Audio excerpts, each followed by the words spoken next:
Hello दोस्तों, आप सभी का स्वागत है समसामयिक घटना चक्र की ऑनलाइन प्लेटफॉर्म पर। मैं मोहित आप सभी के बीच उपस्थित हूं। आज अपने इस वीडियो में बात करेंगे 24 मई 2025 के महत्वपूर्ण करंट अफेयर जो विभिन्न पत्र पत्रिकाओं में आपकी परीक्षा के दृष्टिकोण से इंपॉर्टेंट आरओ की परीक्षा हो, यूपी पीसीएस की परीक्षा हो, बीपीएससी की परीक्षा हो, उत्तराखंड पीसीएस की परीक्षा हो, एमपी पीसीएस की परीक्षा हो या उत्तर प्रदेश स्पेशल या यूपी में संचालित कोई भी अन्य एक दिवसीय परीक्षा हो, जो आपकी परीक्षा के दृष्टिकोण से जहां करंट अफेयर पूछे जाते हैं, उन सभी परीक्षाओं के लिए ये वीडियो क्लास जो होती है वह वन स्टॉप सॉल्यूशन की तरह है।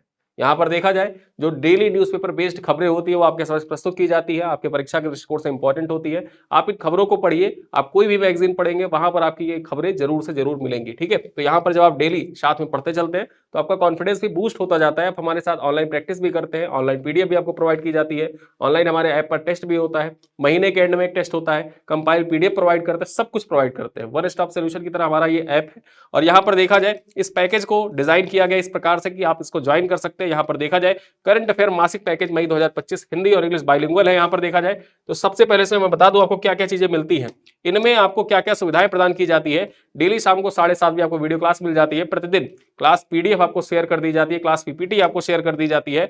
डेली देखा जाए 10 एमसीक्यू का ऑनलाइन टेस्ट होता है। यहाँ पर मासिक करंट अफेयर कंपाइल हिंदी और इंग्लिश दोनों भाषाओं में शेयर कर दी जाती है। एक करंट अफेयर का फुल टेस्ट होता है जिसमें 100 क्वेश्चन होते हैं, बाइलिंगुअल होता है। और यूपी बिहार जो करंट अफेयर सीरीज चल रही है उसके भी पीडीएफ आपको इसी पैकेज में मिलते हैं। ठीक है, इस पैकेज को आप ज्वाइन कर सकते हैं। इस वीडियो के डिस्क्रिप्शन में जाइए, वहां पर आप चेक करिए, या फिर आप इस वीडियो के पिन कमेंट में जाइए, वहां पर एक लिंक लगा हुआ है मई महीने का, उसको आप ज्वाइन कर सकते हैं। और उसको ज्वाइन करने के बाद, और ज्वाइन करने का बहुत बहुत कॉस्टली नहीं है, ये देखा जाए तो 2 कप चाय के बराबर मूल्य में आप पूरे महीने के करंट अफेयर की तैयारी और इतनी सारी सुविधाओं के साथ अपनी प्रैक्टिस को आसानी से कर सकते हैं और अपनी तैयारी को मजबूती प्रदान कर सकते हैं। क्योंकि इस तैयारी भरी रेस में देखा जाए तो कोई ना कोई, जब आप रील्स देख रहे होंगे तो कोई ना कोई बैठ के प्रैक्टिस कर रहा होगा। ठीक है, तो इस चीज को आप अपने ध्यान में रखा करिए और आप भी अपने तैयारी को मजबूत करते रहिए दिन प्रतिदिन। चलिए खबरों पर चर्चा करते हैं।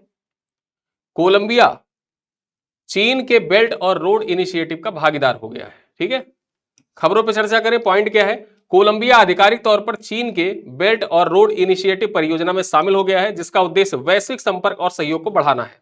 ठीक है, यहां पर चर्चा कर ले 2013 में चीन द्वारा शुरू की गई जो बेल्ट एंड रोड इनिशिएटिव है, उसकी शुरुआत कब हुई थी? 2013 में शुरू किया गया था। ठीक है, जो रेशम मार्ग होता था उसी को एडवांस रूप में देखा जाए चीन ने उसका नाम दे दिया बेल्ट एंड रोड इनिशिएटिव। इसके तहत देखा जाए जिसे पहले वन बेल्ट वन रोड कहा जाता था। ठीक है, जो बेल्ट एंड रोड इनिशिएटिव है इसको वन बेल्ट वन रोड कहा जाता था। इसका लक्ष्य चीन के व्यापार और बुनियादी ढांचे नेटवर्क को अन्य देशों के साथ जोड़ना है। ठीक है, यहां पर देखा जाए कोलंबिया को दक्षिण अमेरिका का द्वार कहा जाता है। जो कोलंबिया है इसको दक्षिण अमेरिका जो कॉन्टिनेंट है उसका द्वार कहा जाता है। ठीक है, जो महाद्वीप को मध्य और उत्तरी अमेरिका से जोड़ता है। जो मध्य अमेरिका है और उत्तरी अमेरिका से जोड़ने का कार्य कोलंबिया के द्वारा किया जाता है। और कोलंबिया में एक घास पाई जाती है, उस घास का नाम क्या है? जो स्थानीय घास है उसका नाम है लानोस। क्या नाम है? लानोस। अब आपको बताना है यहां पर कि जो पंपास घास के मैदान कहां पाए जाते हैं और जो कैंपास है ये कहां पाए जाते हैं। ठीक है, कैंपास पंपास ये घास के मैदान कहां पाए जाते हैं, कमेंट करके बताइएगा। चलिए आगे देखें, अगली खबर क्या है? अगले 5 वर्ष में भारत की जीडीपी वृद्धि दर 6.4% रहने की संभावना किसके द्वारा व्यक्त किया गया है? यह अनुमान फिच के द्वारा यह अनुमान व्यक्त किया गया है, फिच रेटिंग्स के द्वारा। तो चर्चा कर लेते हैं। फिच रेटिंग्स ने 2028 तक भारत की औसत वार्षिक वृद्धि क्षमता का अनुमान बढ़ाकर 22 मई को 6.4% कर दिया है। रेटिंग एजेंसी ने नवंबर 2023 में इसको 6.2% रहने का अनुमान लगाया था। यानी कि देखा जाए तो 6.2 रहने का अनुमान लगाया था नवंबर 2023 में कि जो 6.2 रहेगा, लेकिन अब उसने चेंज कर दिया है। ठीक है, 22 मई को ही अपना आंकड़ा फिच ने चेंज कर दिया है और फिच अब कह रहा है कि 2028 तक देखा जाए तो जो औसत वार्षिक वृद्धि है भारत की जीडीपी ग्रोथ वो 6.4% के हिसाब से ग्रो करेगा। यानी कि भारत हर साल देखा जाए औसतन 6.4 के हिसाब से 2028 तक ग्रो करता रहेगा। ठीक है, आगे हम बात कर ले। फिच ने 5 साल के संभावित सकल घरेलू उत्पाद अनुमानों को अपडेट करते हुए कहा है कि भारतीय अर्थव्यवस्था ने 2023 की रिपोर्ट के समय हमारी अपेक्षा से अधिक मजबूती से वापसी की है। अपडेट पूर्वानुमान में फिच ने 2023 से 28 तक, यानी कि 2023 से 28 जो 5 सालों का अंतराल है, उसमें देखा जाए तो भारत की औसत वृद्धि दर का अनुमान जो है ये 6.2 से बढ़ाकर कितना कर दिया है, 6.4 कर दिया है। यानी कि 5 सालों की जो बात की जा रही है कि अगले 5 वर्षों तक भारत की जीडीपी ग्रोथ का जो अनुमान व्यक्त किया गया था 2023 में, उस अनुमान को फिच ने अपडेट कर दिया है। और कितना बता दिया है, यहां पर देखा जाए तो 6.4%। अब आपकी परीक्षाओं में देखा जाए एक सवाल पूछता है कि 2023 से 2028 के बीच में फिच के द्वारा जीडीपी, भारत की जीडीपी ग्रोथ दर कितनी बताई गई। अब 2023 आपने देखा, अब आपके दिमाग में तुरंत आता है, फिर आप कहते हो अरे ये तो पुराना करंट अफेयर पूछ लिया। ठीक है, दिमाग में क्या आता है, अरे ये तो पुराना करंट अफेयर पूछ लिया, 2023 का करंट अफेयर पूछ लिया, 25 का एग्जाम हो रहा, 23 का पूछा, हमने छोड़ दिया। छोड़ना नहीं है, फिच ने उसको अपडेट किया है। तो वो जो दायरा था ना 23 से लेकर 28 तक का, वो 23 ही रहेगा और वो 2025 के लिए रिलेवेंट है, क्योंकि 25 में उसने 22 मई को अपडेट किया है। ठीक है, तो जब भी आपको परीक्षा में ऐसा दिखेगा कि 23 से लेकर 28 तक के लिए फिच के द्वारा देखा जाए, जो फिच रेटिंग्स है उसके द्वारा भारत की जीडीपी ग्रोथ कितनी परसेंट अपडेट कर दी गई है, तो 0.2% अपडेट कर दी गई। पहले 6.2 था, अब कितना कर दिया गया है, 6.4 कर दिया गया है। तो ये याद रखिएगा। ठीक है, चलो आगे देखें। मुंगेर जिले में जमालपुर रेल कारखाने में डिब्बा ओवरहॉलिंग केंद्र का शिलान्यास। यहां पर जो डिब्बा ओवरहॉलिंग केंद्र है, इसका शिलान्यास, ये आपके बीपीएससी के लिए एग्जाम के दृष्टिकोण से इंपॉर्टेंट है। ठीक है, बीपीएससी के लिए इंपॉर्टेंट है। कल भी मैंने रेलवे से संबंधित सवाल आपको बताया था, रेलवे से संबंधित सवाल आपको बताया था। आज की करंट अफेयर की जो क्लास है, यहां भी रेलवे से संबंधित 2 पॉइंट्स है। कल की क्लास जो हुई थी उसमें भी रेलवे से संबंधित 2 पॉइंट्स थे। एक मैंने मोढेरा से जो गिनी को भेजे जाने वाली ट्रेन की पहली खेप थी, रेल इंजन की खेप थी, उसके बारे में बताया था। और अमृत भारत स्टेशन के बारे में मैंने आपको बताया था। आज यहां भी देखा जाए बेगमपेट जो स्टेशन है उसके बारे में चर्चा की जाएगी। साथ ही साथ ये जो रेल डिब्बा ओवरहॉलिंग केंद्र है, इसके शिलान्यास के बारे में चर्चा की जा रही है। चलिए चर्चा कर लेते हैं। रेल मंत्री अश्विनी वैष्णव ने 23 मई को बिहार के मुंगेर जिले में जमालपुर रेल कारखाने के डब्बा ओवरहॉलिंग केंद्र का शिलान्यास किया है। कहां पर, जमालपुर रेल कारखाने में देखा जाए। और ये जमालपुर रेल कारखाना कहां पर अवस्थित है, मुंगेर जिले में अवस्थित है। बीपीएससी वाले खास ध्यान देंगे, जो 71वीं बीपीएससी देने जा रहे हैं, चाहे वो यूपी के हो या बिहार के हो, ठीक है, उनके लिए इंपॉर्टेंट है ये। आगे देखें, इस परियोजना पर लगभग 79 करोड़ रुपए की लागत आएगी। जो ये परियोजना है डिब्बा ओवरहॉलिंग केंद्र का जो शिलान्यास किया गया है, तो ये डिब्बा ओवरहॉलिंग केंद्र बनाया जाएगा, इसमें 79 करोड़ रुपए का खर्चा आएगा। यहां देखा जाए इस परियोजना पर 79 करोड़ का खर्च आएगा। इस परियोजना का पूरा होने से, ठीक है, इस परियोजना के पूरे होने से जमालपुर कारखाने में 800 डिब्बे तक रखरखाव संभव हो जाएगा। ठीक है, 800 डिब्बों का रखरखाव संभव हो जाएगा जमालपुर कारखाने में। आगे चर्चा कर लें। जमालपुर रेल कारखाने की स्थापना ब्रिटिश शासन के दौरान 1862 में की गई थी। ठीक है, 1862 में की गई थी। यह एशिया के सबसे पुराने रेल रखरखाव डिपो में से एक है। ठीक है, एशिया के सबसे पुराने रेल रखरखाव डिपो में से एक जमालपुर कारखाने की स्थापना किस वर्ष की गई थी। बीपीएससी में डायरेक्टली सवाल आपसे पूछ सकता है, इसी वजह से इस पॉइंट को यहां पर लिखा गया है। और 1862 में इसकी स्थापना हुई थी, ब्रिटिश सरकार के द्वारा की गई थी। ठीक है, चलो आगे चर्चा कर दे। यहां पर देखें अगली खबर क्या है, कैंडियर। कैंडियर के बारे में चर्चा कर लेते हैं। कल्याण ज्वेलर्स लाइफस्टाइल ज्वेलरी ब्रांड जो होता है, उसी का देखा जाए एक सब ब्रांड है। ठीक है, कैंडियर चर्चा कर लेते हैं। यहां पर कैंडियर ने शाहरुख खान को बनाया ब्रांड एम्बेसडर। कल मैंने शैनले ब्रांड के बारे में बताया था। ठीक है, शनेल के बारे में बताया था। शनेल ने अपना ब्रांड एम्बेसडर बनाया है किसको। ठीक है, तो यहां पर जो चंकी पांडे की बेटी अनन्या पांडे, ठीक है, शायद मुझे अभिनेत्रियों का नाम उतना याद नहीं रहता है, तो अगर मैं गलत होऊंगा तो आप करेक्ट करिएगा। अनन्या पांडे शायद नाम है उनका। ठीक है, तो यहां पर देखा जाए कल्याण ज्वेलर्स के लाइफ स्टाइल ज्वेलरी ब्रांड कैंडियर ने बॉलीवुड के बादशाह शाहरुख खान को, ठीक है, अपना नया ब्रांड एम्बेसडर बनाया है। वर्तमान में कैंडियर है, इसके निदेशक कौन है, रमेश कल्याण रमन। ठीक है, जो कैंडियर ब्रांड है इसके निदेशक कौन है, रमेश कल्याण रमन इसके निदेशक है। और ये कल्याण ज्वेलर्स की लाइफ स्टाइल लग्जरी ब्रांड है। चलिए आगे चर्चा कर ले। नौसेना के लिए निर्मित स्वदेशी सरफेस गन का सफल परीक्षण किया गया है। ठीक है, जो सरफेस गन है नौसेना के लिए इसका सफल परीक्षण किया गया है, चर्चा कर लेते हैं। कोलकाता स्थित garden reach ship builders and engineers limited GRSE ने भारतीय नौसेना के लिए पहली बार स्वदेशी 30 नेवल सरफेस गन का सफल परीक्षण किया है। ठीक है, स्वदेशी 30 नेवल सरफेस गन का सफल समुद्री परीक्षण किसके द्वारा किया गया है? जो कोलकाता स्थित garden reach ship builders engineers limited है। ठीक है, परीक्षा में से डायरेक्टली पूछ सकता है कि garden reach ship builders limited कहां पर अवस्थित है? कोलकाता में अवस्थित है। और इसी के द्वारा पहली बार 30 जो स्वदेशी 30 नेवल सरफेस गन है, इसका सफल परीक्षण किया गया है। चलिए आगे चर्चा कर ले। यह परीक्षण स्वदेशी electro optical fire control system का उपयोग करके किया गया है। ठीक है, ये स्वदेशी electro optical fire control system का उपयोग करके इसका सफल परीक्षण किया गया है।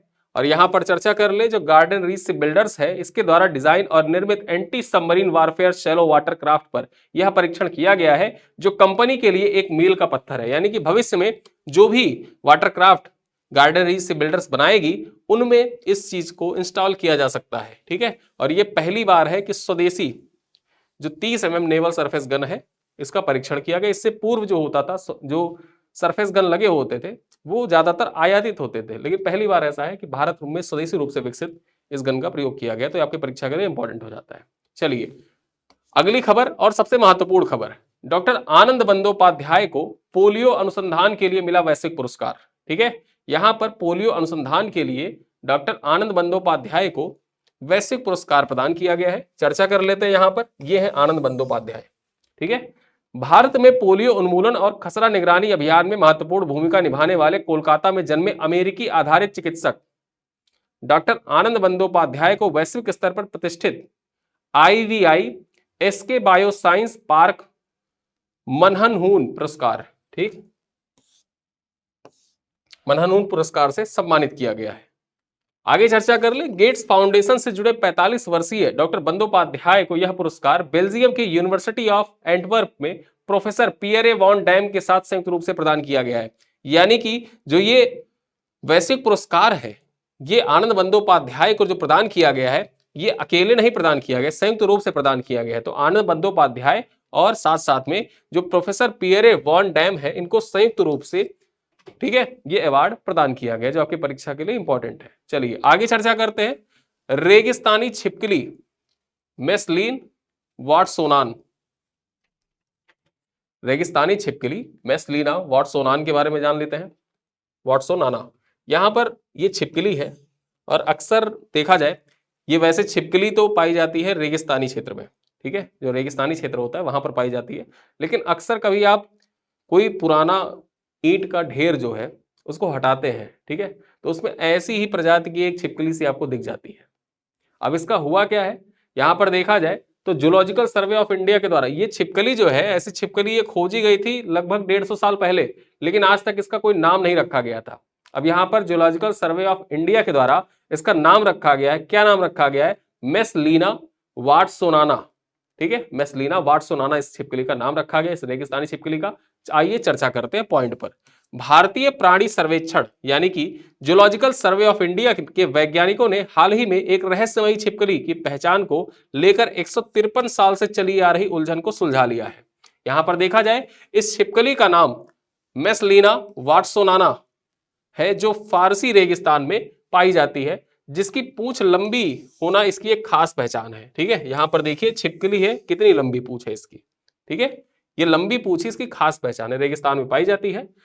इस छिपकली की खोज देखा जाए तो सबसे पहले 1872 में वैज्ञानिक फर्डिनेंड स्टोलिस्का के द्वारा किया गया था। कब किया गया था? 1872 में फर्डिनेंड स्टोलिस्का के द्वारा इसका खोज किया गया था पहली बार। और देखा जाए तो जब पहली बार इसकी खोज की गई ना, तो इसका जो कंकाल था, ठीक है, वो अलग अलग स्थानों पर रखा गया।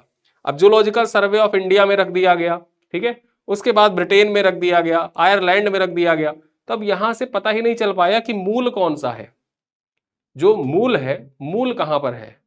तो बाद में पता चला, जब जूलॉजिकल सर्वे ऑफ इंडिया के वैज्ञानिकों ने जो जूलॉजिकल सर्वे ऑफ इंडिया के संग्रहालय में रखा हुआ था इस छिपकली का, जो बोन्स था या फिर अस्थिपंजर था वो रखा हुआ था, उसी के आधार पर बताया कि वही मूल है जो जूलॉजिकल सर्वे ऑफ इंडिया में रखा हुआ है, और उसी के अध्ययन करने के बाद इसको वैज्ञानिक नाम दे दिया मैस्लिना वाटसोनाना।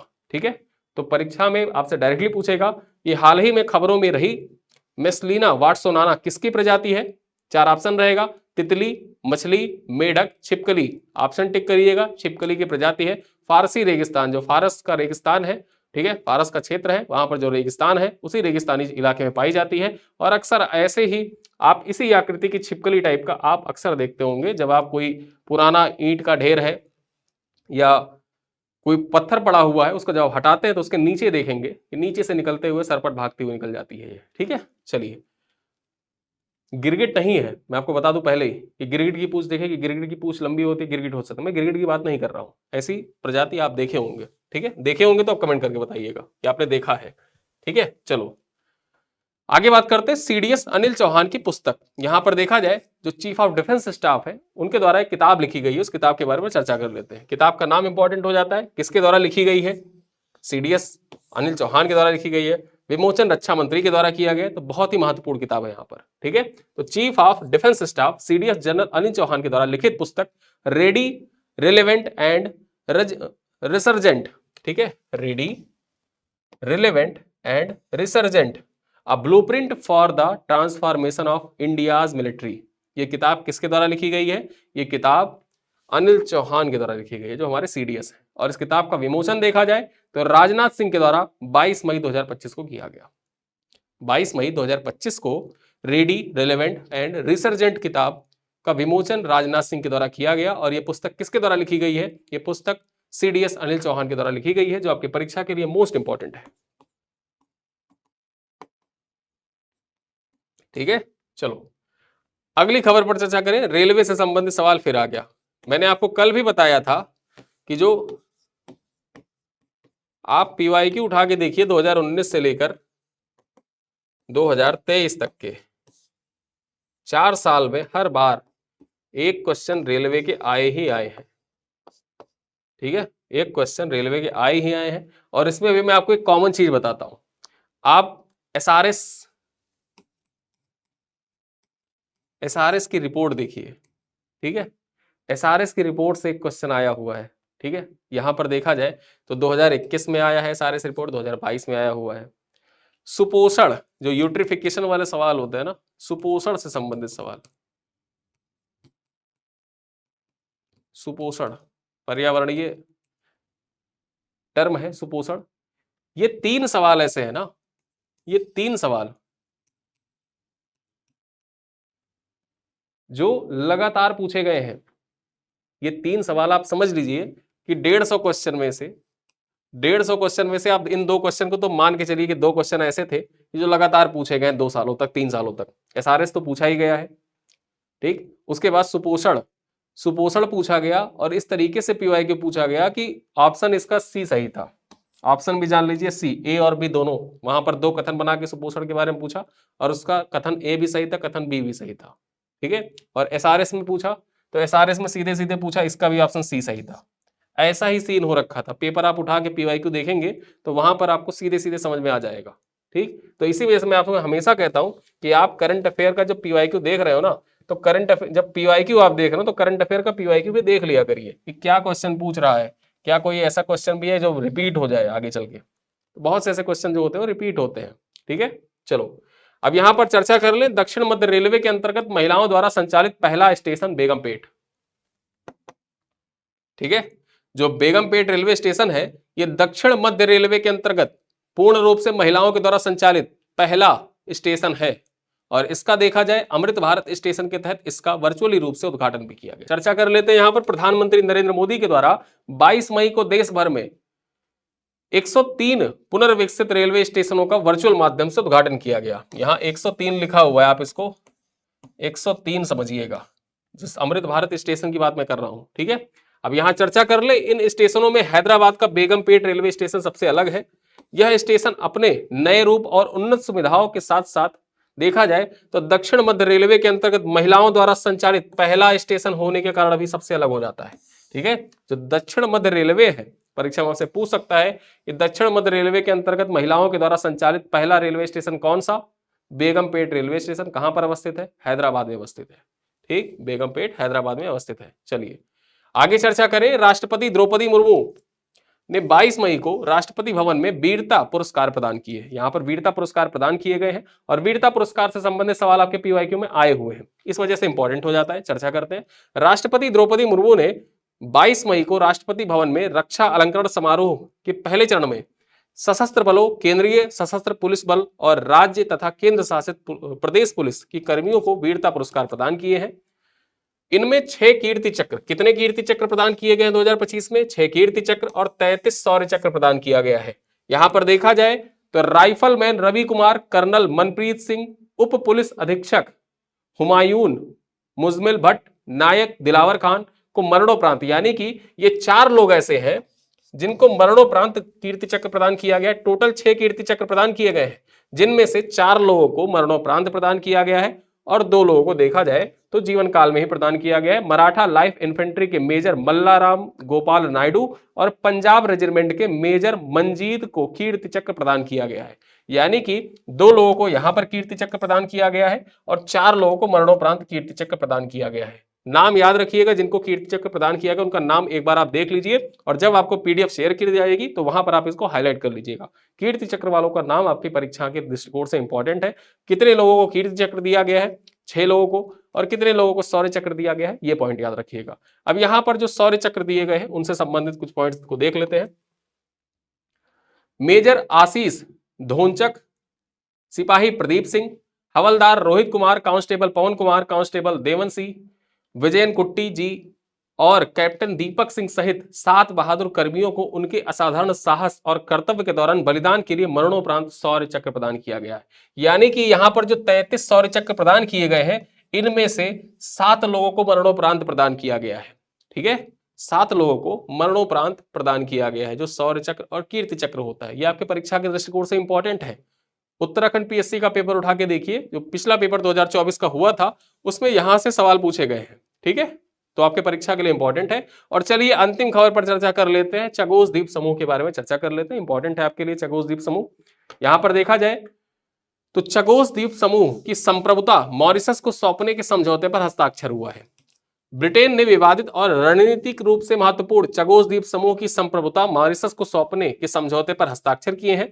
समझौते के अंतर्गत ब्रिटेन 99 वर्ष के लिए अड्डे को वापस पट्टे पर देने के लिए मॉरिशस को प्रतिवर्ष 13 करोड़ 60 लाख डॉलर का भुगतान करेगा। यानी कि 99 साल के पट्टे पर वापस ब्रिटेन को देने के लिए देखा जाए तो ब्रिटेन हर साल 13 करोड़ 60 लाख डॉलर का भुगतान करेगा।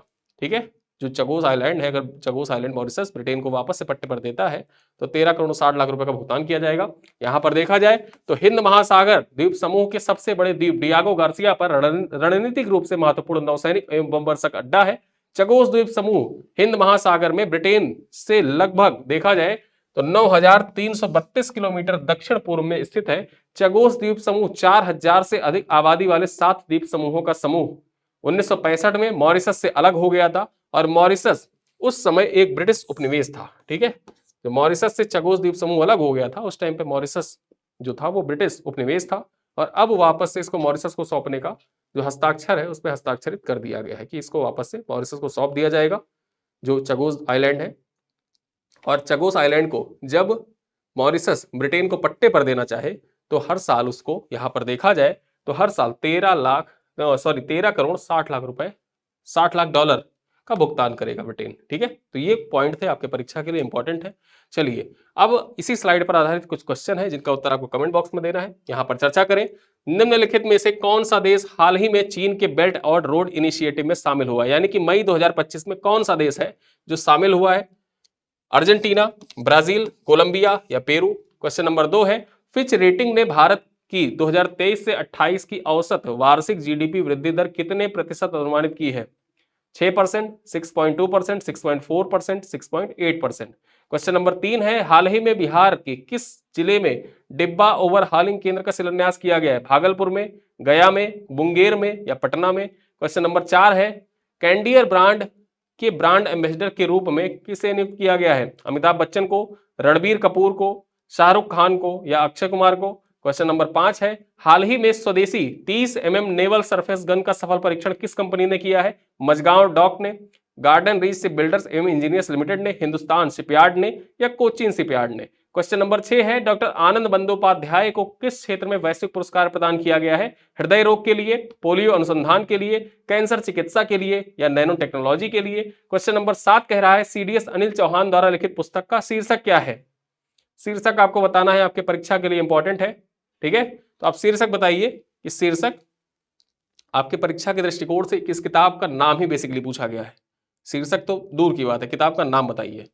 ठीक है, military modernisation, ready, relevant and resurgent, India security blueprint या नेशन फर्स्ट। ठीक है, चलो क्वेश्चन नंबर 8 कह रहा है, दक्षिण मध्य रेलवे का कौन सा स्टेशन पूर्णतः महिलाओं द्वारा संचालित पहला स्टेशन बना है? काचीगुड़ा, सिकंदराबाद, बेगमपेट या हैदराबाद?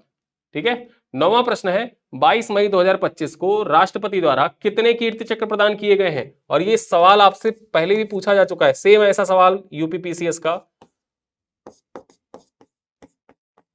पीवाईक्यू है, ये पीसीएस का पीवाईक्यू है ये। ठीक है, 5, 6, 7 या 8। और अंतिम सवाल है, ब्रिटेन ने चगोस द्वीप समूह की संप्रभुता किस देश को सौंपने पर सहमति व्यक्त की है? सेशल्स, मालदीव, श्रीलंका या मॉरिशस? ये 10 सवाल है, इन 10 सवालों का उत्तर आपको कमेंट बॉक्स में देना है। ठीक है, वीडियो कैसा लगा आप लोग बताइएगा, और ऐसे ही नॉलेजफुल वीडियो के लिए घटना चक्र के साथ आप लगातार जुड़े रहें। जैसा कि मैंने आपसे कहा था कि इस रविवार को आएगा, यानी कि कल मैंने आपसे कहा था कि बिहार करंट अफेयर का वीडियो आएगा, लेकिन किसी कारणवश मुझे आवश्यक कारणों से घर जाना पड़ रहा है, तो इस वजह से कल वीडियो आ नहीं पाएगा। ये वीडियो परसों सोमवार को संभवतः आ जाएगा। ठीक है, तो आवश्यक कारणों से बाहर निकलने की वजह से, मतलब बाहर जाने के कारण, घर जाने के कारण वीडियो नहीं आ पाएगा। संडे को आपको, मंडे को वीडियो मिल जाएगा बिहार स्पेशल का। ठीक है, तो इस वीडियो को साझा करिएगा अपने दोस्तों के साथ, पसंद आए तो लाइक करिएगा। मिलते हैं अगली क्लास में, तब तक के लिए धन्यवाद।